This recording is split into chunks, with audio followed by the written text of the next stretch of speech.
Crystal. It's Crystal. Crystal. No, sorry, who's Crystal? Yeah. Crystal Tips and Alistair. You're showing your age there. I am actually, aren't I? It's shocking. Right. So just be slightly careful about knocking the mic or rustling papers underneath it. So thonk. Let's get out of the way. Yeah, let's everyone get their thonking out of the way. Good.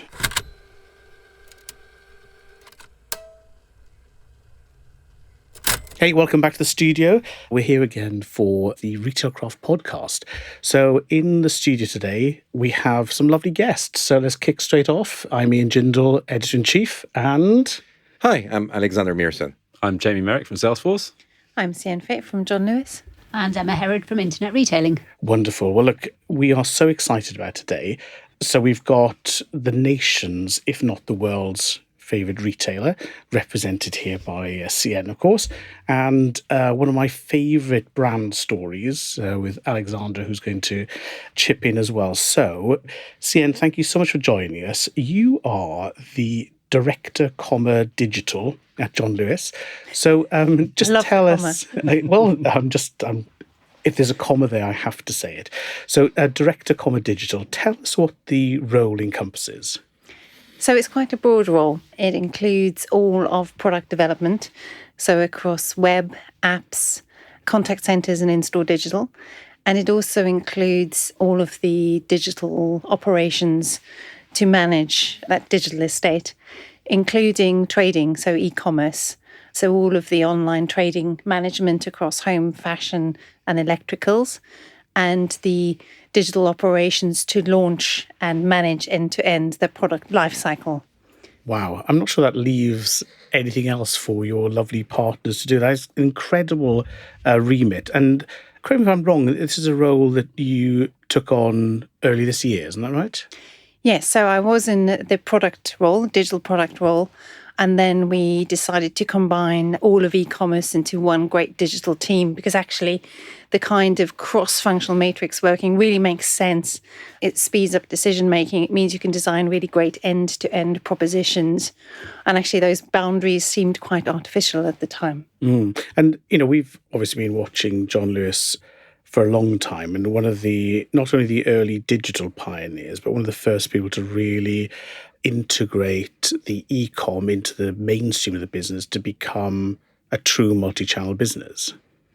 Yes, so I think the kind of the hero thing that we did, the thing that we're famous for was click and collect. We certainly didn't invent click and collect, but in 2007, that decision to offer our customers great convenience by enabling them to collect their parcels in a shop really made sense to us. And actually that was sort of the beginning of a journey of really understanding how we could connect those shopping journeys.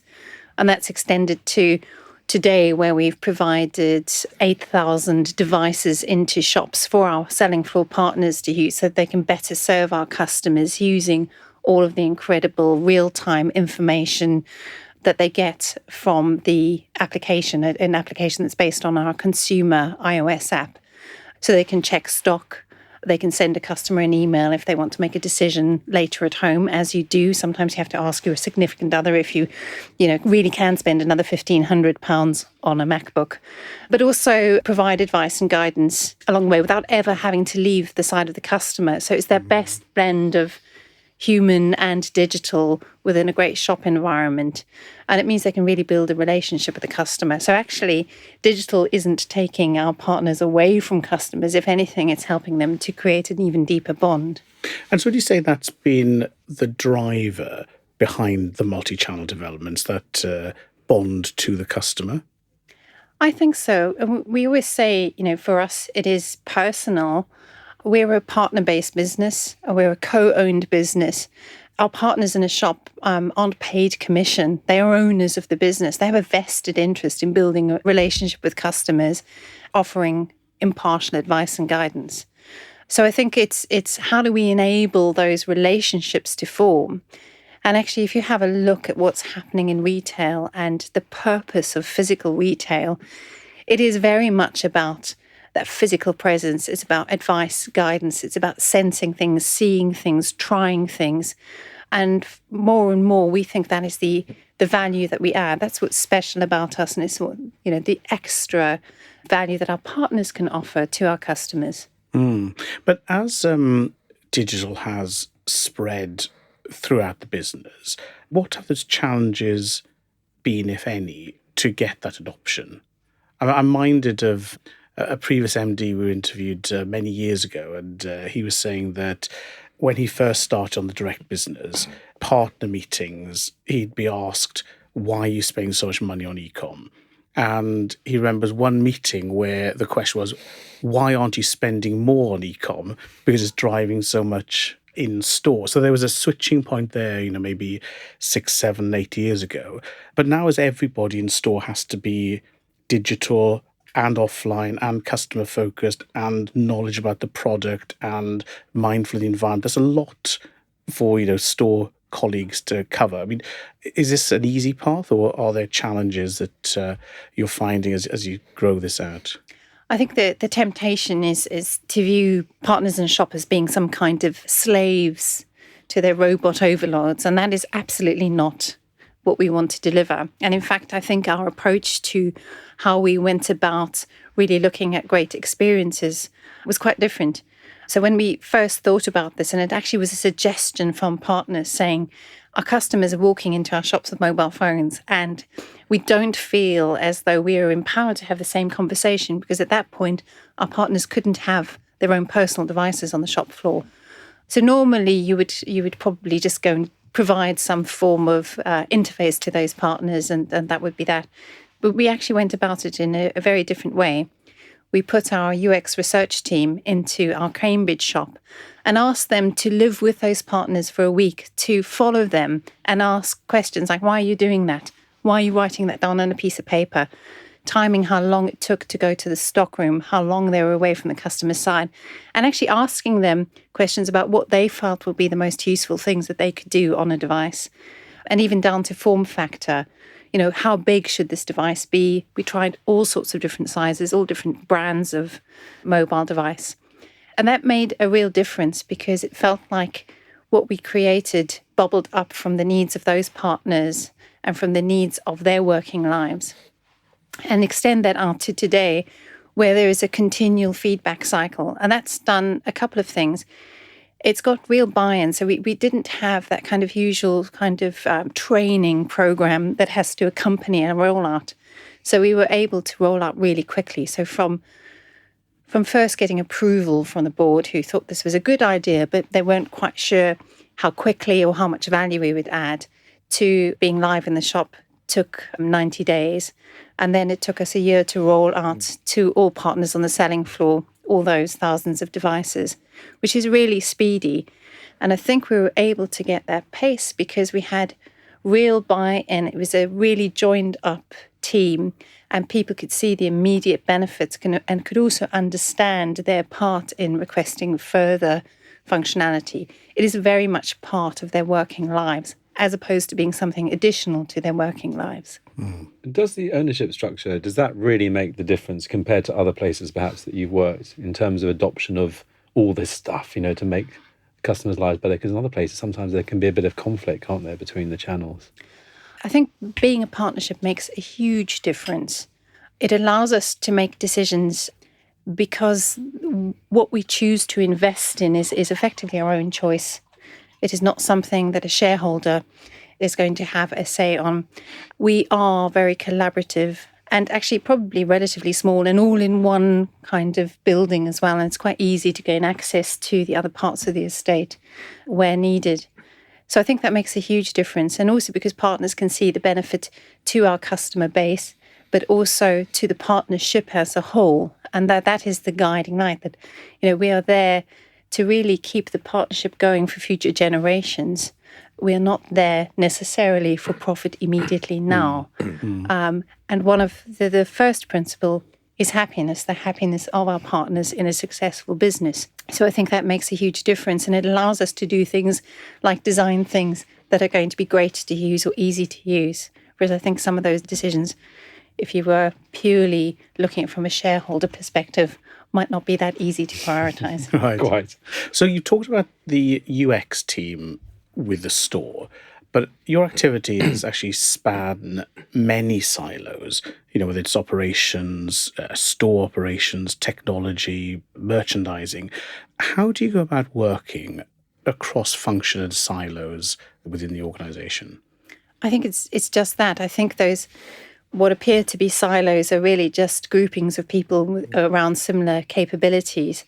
But in any initiative, the way we work is in cross-functional teams, and we get everyone together at the start to agree what are the outcomes that we're seeking to achieve, how are we going to prioritize those, how are we going to measure them together, and then through the life of delivering something, that cross-functional stakeholder team works together through the life of a program. It isn't just a handoff where someone says, thank you very much, Sienne, please go and build us some of that. They're very much part of that. So, for example, with personal styling, we've provided a clienteling application onto the device just for our personal stylists. And that's been the fashion team, it's been the customer experience team, it's been the personal stylists themselves, really working together, some of the store managers, understanding what that's going to look like as part of the workday, and customers giving us feedback on prototypes and going through personal styling experiences.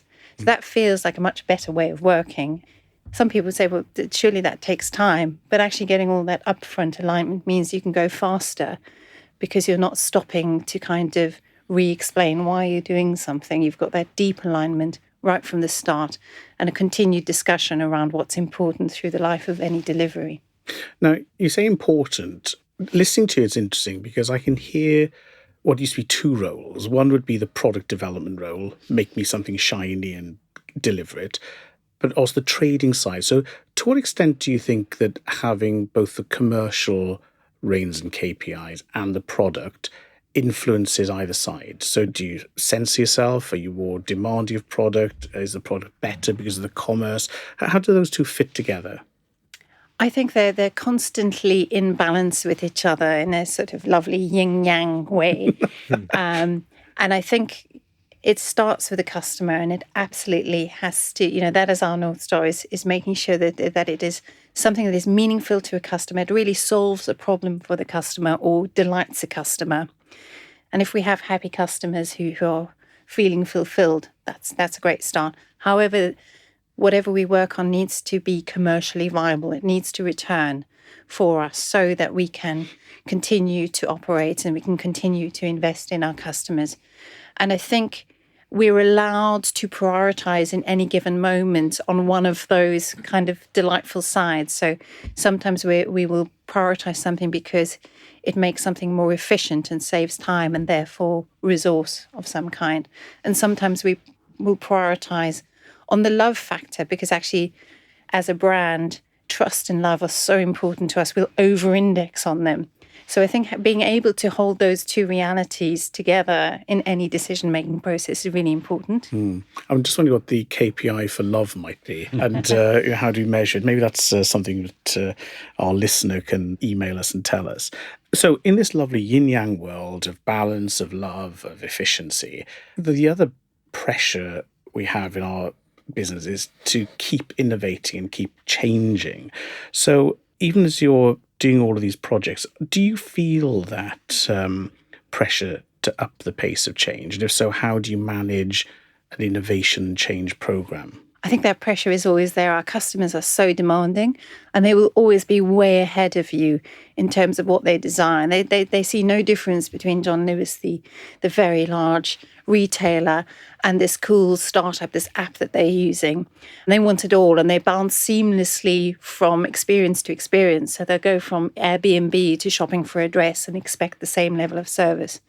So for us, I think that innovation is a real pressure, but it's also an excitement. If I think about my team and what fires them up, it's being able to do interesting new things that they think will be of benefit. And ideas come from everywhere. They can come from our contact centers.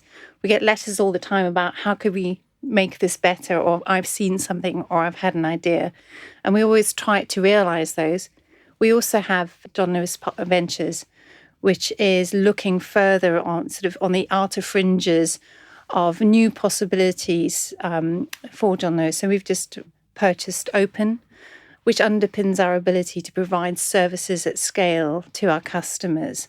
So alongside products, we'd have services. And we think that's a really great fit. And then we also have JLab, which is a great way for us to engage with people who have great ideas, who need advice and guidance from a large retailer and all of the support we can offer them. But also we get incredible amounts of oxygen and, sort of just ideas and spark from all of the various startups that we engage with. Interesting. What, if any, are the challenges of working with startups when, there's this asynchronous level of scale, for example, or expectation, and, they have point solutions whereas you're dealing with an end-to-end service. How are you finding going from the lab environment to a deployed environment? It is a challenge. And sometimes we'll incubate things for a longer period of time to give them that opportunity to be hot house. So if I think about some of the things we're doing with Waitrose and in-home delivery and some of the sort of more experimental parts of really trying to understand how we can expand our offer, the temptation always is to find something exciting and try and integrate it into the core. But actually, we've given it the opportunity to kind of grow on the side. I think also we are working on our kind of core digital foundation to make sure that actually integration can be easy and light rather than quite complicated. So moving to APIs on the front end, moving to microservices on our back end will enable us to integrate things in a much more seamless way once the technology has been deemed to be robust and once we've tested with customers and tested operationally how we can run and manage whatever new initiative it is. Great. So let's think new. We have Black Friday behind us. Peak will soon be over. 2019 is a lovely green valley full of opportunity. What's exciting you for next year? What are you going to do that you just go home and think, God, I just love my job. I'm so excited about X. What is that X? I think there are possibly two X's. The first is absolutely getting under the skin of how we can make the physical shopping environment more exciting and more of an experience for our customers. And that's leveraging digital, but in different ways, both for partners, but also for customers, and making shops more of an experience, but also far more intelligent. The other element that excites me is what we can do with visualization. So really helping customers to see things, to experience things when they're shopping online.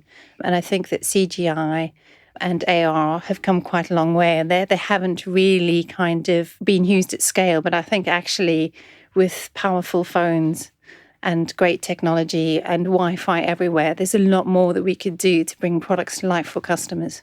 So if we go back to the first X and shops, so even though I make my living in shopping, there are times I'm just sick of shops. I like product, but sometimes I just don't want to go in the shop. So what is this new shopping experience you're going to bring to life? Could you give us for instance, so we can whet our appetites with that? I think it's that powerful blend of seeing physical products and being able to really experiencing them. So if you think about if you're shopping for a sofa, you really do need to see some things in person and sit on them and try them and understand, all of your options as well as all of the fabrics and the feel of those fabrics. But we need to make that quite kind of a rich experience as well in terms of being able to flick through loads of different colour swatches because people are really bad at visualizing things, or to connect that to a later purchase, or to understand the narrative, the story of that product better, and to connect it to all of the other things that you could have, how you could style it. And I think that's the opportunity for us to connect an in-the-moment physical product to all of the other things that sit around it. Yes, and we're seeing this a lot with the brands that we're tracking, how the brand story, the details of the materials used, where it was made, provenance, environmental impact, user stories, all of these now need to be brought to a point of experience because the customer hasn't got time to go to the library or find a magazine to do that. Very interesting. On the experience point, I saw some press this week or recently about a beauty bar type thing in Cambridge, I think it was. Yes, beauty concierge. Beauty concierge, which sounds very interesting because it's a world I don't understand, so probably good for me to go and spend some time there. But anyway, so do you feel like you need to connect that experience to the digital version of it? Or do you kind of run these projects separately? Do you see what I mean? How do you do it? We always try and connect them where possible. Sometimes the physical leads and then the digital follows, and sometimes digital leads and physical follows. In that particular experience, if you think about the sort of beauty halls, you can be overwhelmed with choice. And if you're trying to find the perfect foundation for your skin, it might mean that you need to visit 3 or 4 different beauty brands. And actually, with a beauty consultant, a John Lewis beauty consultant, she could actually do that for you and then also show you how to apply it and introduce you to other products that are complementary, not necessarily from the same brand. But in that kind of experience, in a 15-minute or a 45-minute consultation, you might see and hear about all sorts of products and forget them quite easily. So how do we connect that? How do we connect the tutorial? How do we connect all of the sort of the editorial stuff that's really important to know to that experience for later consumption, and so you can remember things? And I think that's where the balance is really quite great.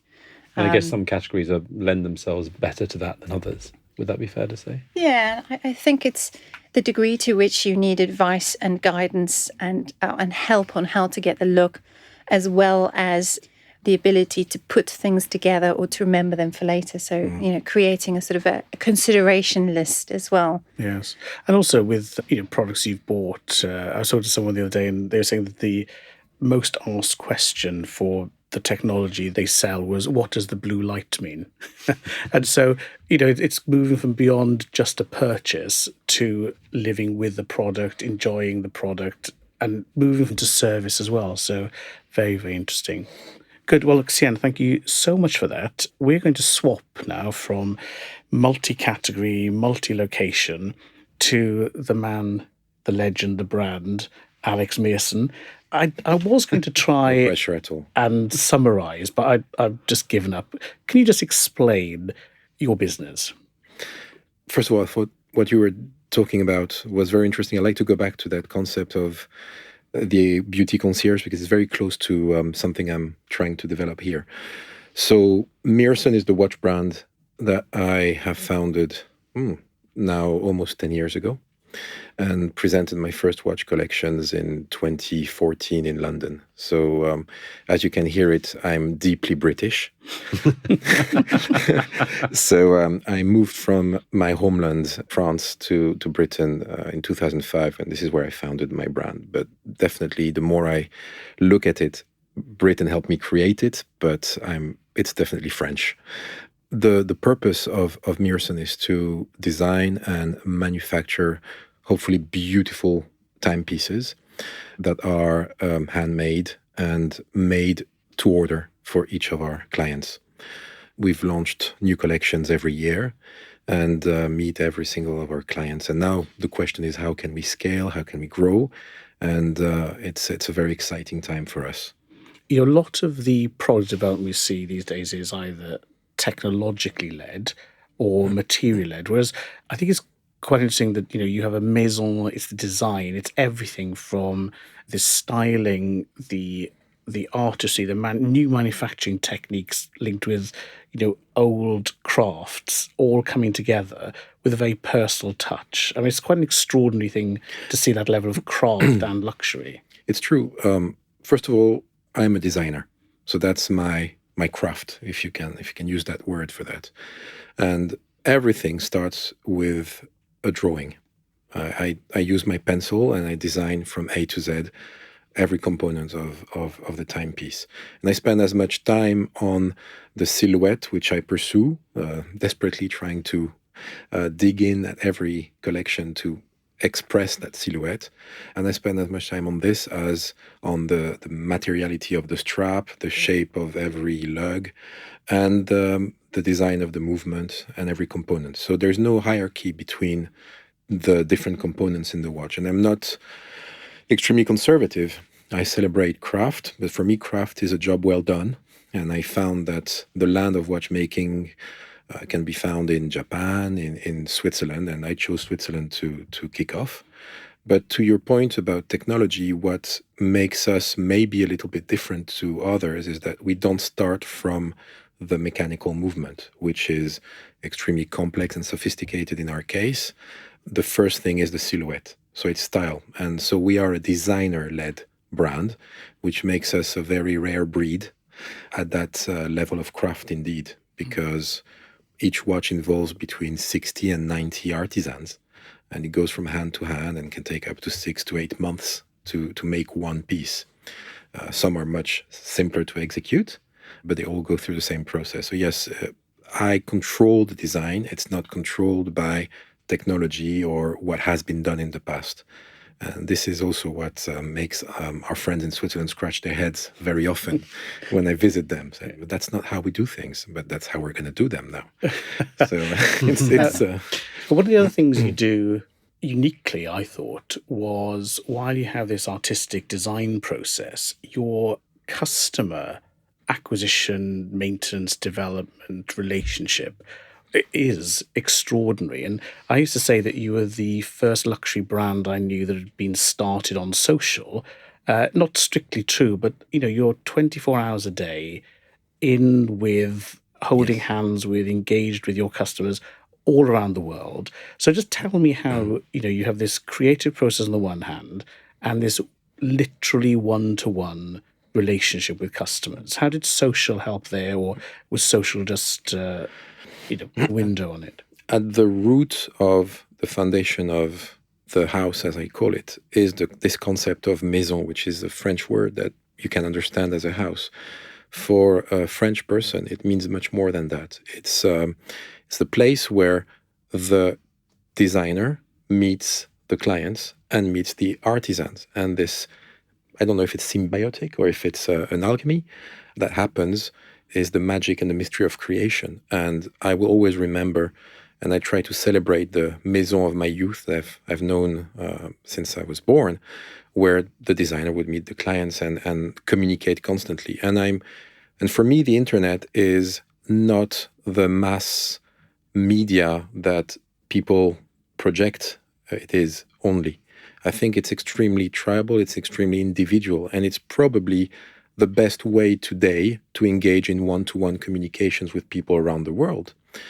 Also, probably because we have not spent money in marketing, and we didn't have the luxury to decide we would advertise or open stores. So we use also a weakness as a strength, I guess. And my own experience with social media and digital marketing for luxury brands has helped a lot. I found immediately on Facebook and more on LinkedIn and Instagram a place where I could really be myself and share the story that I was building and engaging with people who wrote to me or communicated. And I learned a lot. For instance, I don't look at the likes that much because I discovered that people who know most more about my brand are people who never like or comment.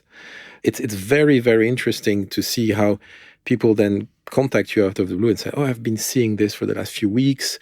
I know you said you were tired when you traveled there. How are you?" I said, "Okay, I'm great. Thank you. Thanks for asking." And talking about the new collections or new creations or bespoke work we do and in new launches. And there's a lot of communication. It's incredible. It's really, really, really But that fascinating. communication is one-to-one and private, yet viewed by a large sort of fan base. You have this duality between the actual personal and then the amplified jet setting and wearing. There is a part of those comments that are happening on the walls or on the posts, but I would say that's the visible aspect of the iceberg. Most communication happen with direct messages or WhatsApp or WeChat a lot, and it's my job to maintain this relationship because it's inspiring, it's extremely encouraging, it teaches me a lot, but it's also the raison d'être, as we say, of the brand. But I think one of the reasons why it may work is because I've started the brand with a very important decision at the beginning, which was not to follow rules, but to try to stick to values. You mentioned the values of John Lewis, pleasure. Pleasure is very important for us. We have 3 main values, which are integrity, boldness, and pleasure. What does it mean? It means that we don't say things which are not true, and we do what we say. So we're very comfortable in sharing information. So there's no bad question or no risk in saying anything, because we are not afraid to share knowledge. It doesn't hurt us in any way. Boldness is in the audacity maybe of mixing certain materials or working, envisaging using new technology in our world, which is extremely conservative. Designing out of Switzerland, Swiss watches, and designing them with people around the world or for people around the world. And pleasure, because I design for that. I want people to have an incredible experience, not only before or during or after their purchase. I want them to enjoy them when they're in a meeting and they're touching the side of the watch, which is sharp by design, so that it can, be relaxing, or touching a curve that is special. And they tell me, oh, I've discovered that this design feature is new. I hadn't noticed it. So the pleasure continues afterwards. And that's important. So when we first met, you were already highly regarded as a luxury consultant, helping brands connect their products with the global luxury consumer. Now you're doing it yourself. What have you learned that maybe you didn't know before, or that's become more evident to you as you spend more time one-to-one with your customers? That's a very good question. I became a consultant to allow me to build my brand, and also because very early on in the shop floor at my father's shop, we had one of the first Apple computers, and I had brought it to the shop to show clients certain information. So this was something that was really important to me. The screen and the in-store experience was always something that fascinated me. I think doing things myself now and for myself confirms a few things. Hard work. Nothing is magical. Nothing comes out of the blue. And you will never get things done without briefing them properly. And someone else than you will never do it unless you explain properly what you expect. So I often see that in the businesses that I have had the honor to support and accompany, one of the first things that I've learned was, you want to do something, make the effort to really express what is the outcome you're expecting, why you're doing it, and who you are. Don't think that by delegating to someone else or an agency, they will do better than you. No, you need to be a good client and to be a good professional. You have to be extremely professional yourself. I think that's the first learning. The second is numbers. Numbers talk. So you need to learn about them. You need to understand a P&L and all the traffic drivers, understand what conversion means or doesn't mean. You have to listen to numbers, and you have to listen to your customers.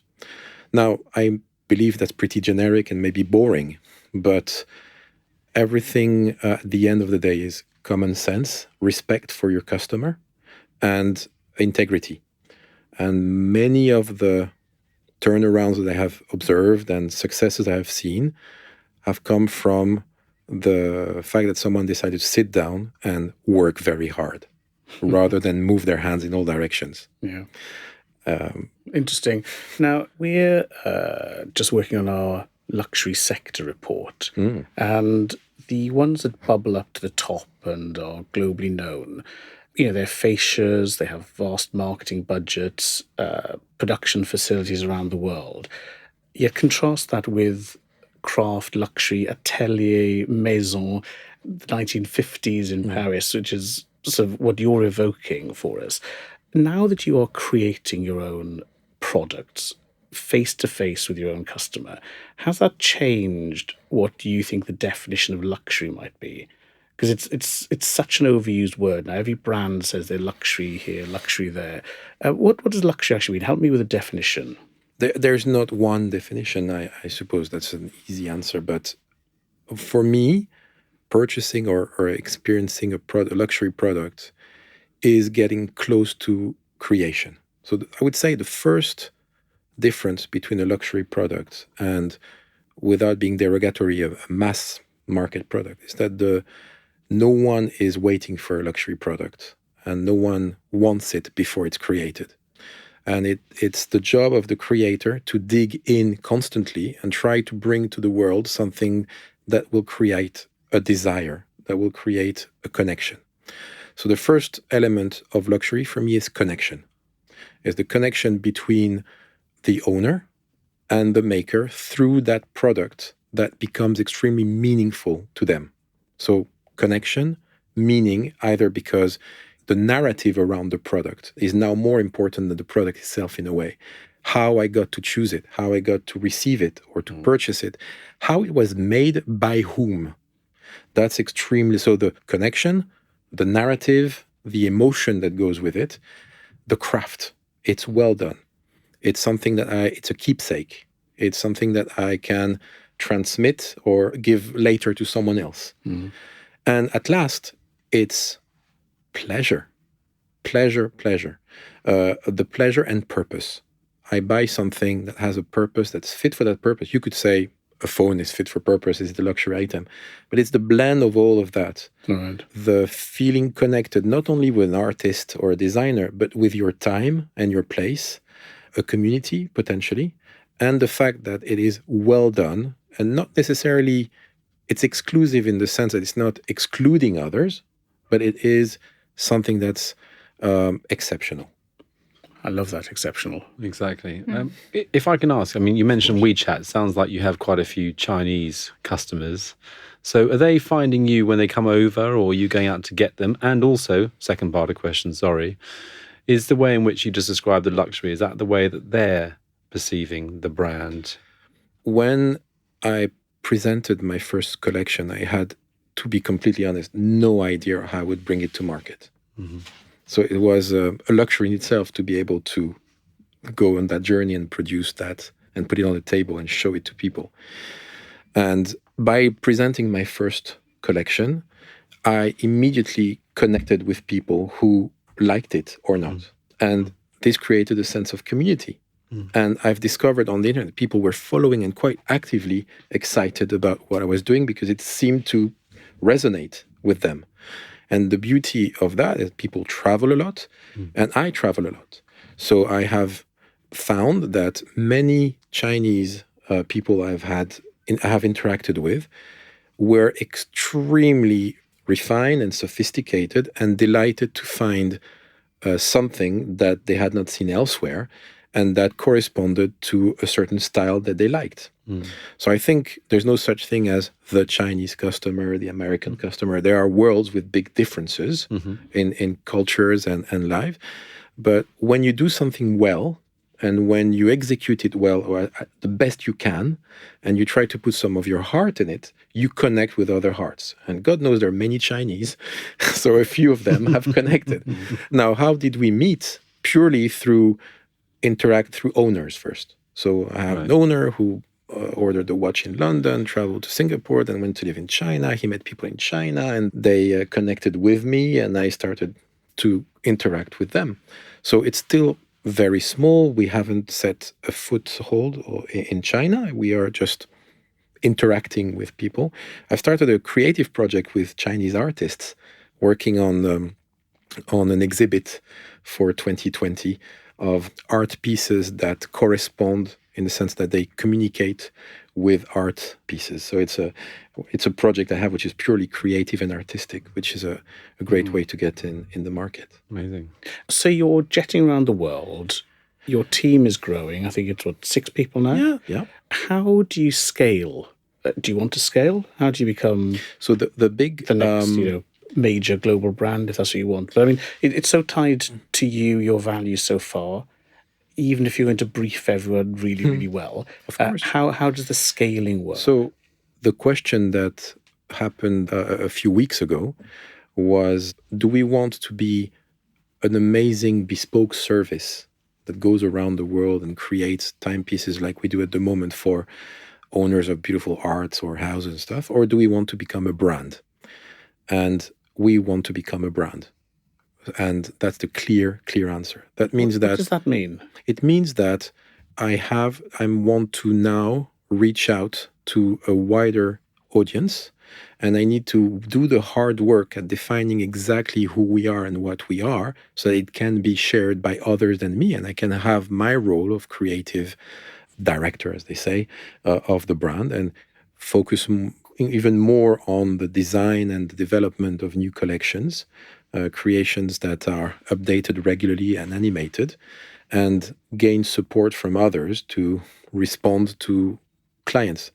We are, but not limited to watches in that case. well, already watches is the only marketing investment we've ever made was on the China ink that would print the logo on the dials, and one sentence which I wrote, which is Maison de style et d'horlogerie, which is house of style and watchmaking. But watchmaking is our root, but it's more designing timepieces. They not necessarily on your wrist, to give you a hint of what we're preparing.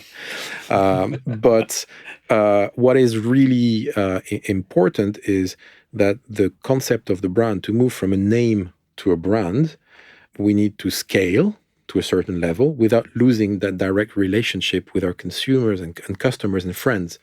So my ambition is not to grow a gigantic multinational if it means losing this direct connection and creating brand departments that cut that relationship. But do you think there's a finite size, though, that the company can become without diluting your vision? I don't know how to quantify that, but I would say at the moment, I know every client. Even those who order their piece online, at some point we have a conversation. It's my pleasure, but it maybe needs to be now rarer or not systematic. So I accept that it may have to change in a way, but I want to maintain a direct communication with the customer. So I would say the first element is keeping control on distribution. So I think that in the world of retail today, and that's a lesson I've learned, retailers do not sell what clients don't buy from them. And with all respect, I don't know the world of John Lewis, but when I've met retailers, they all told me, we would like to stock you when people ask for you. So they have lost their mission, which initially I believe was also to find new products and introduce them to clients. And in our current world, and in particular in the watch world, which is dominated by 3 or 4 groups, it's very difficult to find your space. So my lesson from there, it made me think a lot, was, okay, then we would like to maintain this relationship and maybe open our own stores, our own showrooms, our own experiential spaces where we will maintain. So the size may be limited by our capacity to sell directly. I'm saying this, but I would like our watches to continue to be displayed in places which are not watch shops, like luxury department stores, concept stores as they're called sometimes, places of luxury and fashion which are quite working quite well. But in terms of size, I think we need to limit intermediaries, so that will cap probably our size. Well, I'm sure given the combination of talent and ambition, it won't be too much of a limit. And, we wish you well, but also thanks for your openness in sharing, not just today, but, we should say you've been a great resource to us with insight and advice on a number of things. No, so it's great to have a chance to chat openly and also, bring it back as you've done to the customer, to product integrity. And as we're hearing from Sienne about having as well the organizational integrity around the partners, their involvement. So I think we should just file this as just a love podcast. Well, but that's thank you very much. You mentioned the big brands and what I've learned, and I'm slow. Sometimes I need a long time to be quick. So one of the things I've learned, which I think are interesting within big groups, is the media buying side. I've discovered how bigger the companies are, the bigger they rely on media buying giants that make the client, the business, much more remote from the consumer. And I've discovered recently with a high-end luxury client, retailer, how bringing back media buy online, in-house, has multiplied the ROI significantly. And I think it's it went for a big conversation. It's a big learning. All the debates around growth hacking, real-time bidding, all these things. One thing I've learned is when you run your own business, how money is wasted in big organizations. On that note, blending creativity and financial common sense, we're going to leave you from the love in the studio. Alex, Jamie, Sienne, Emma, thank you all so much. Until our next episode, may the love be with you all.